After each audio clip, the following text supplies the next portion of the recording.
Sister, dhiirri tokko kan si dhiisee deemu gaafa dhiiraa kan biraaf paantii kee baastudha. Namni dhugaadha jetan comment godha. Udduun durbaa yoo guddaa ta'e moo yoo xiqqoo ta'e namatti tola? Maal udduun kee warqee waan baasu sitti fakkaate moo udaan haguuf tajaajila? Durba tokko yeroo daabboo ishee nyaatan maaliif miila ishee namatti marti? Simeetti ishee dhaqa. Muudii shamarranii keessaa tokko natti himi.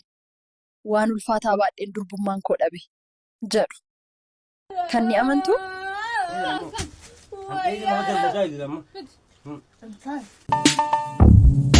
Nama durbummaa keessarraa fudhate ni yaadattaa? Kan waraane yoo dagate kan waraaname hin dagatu.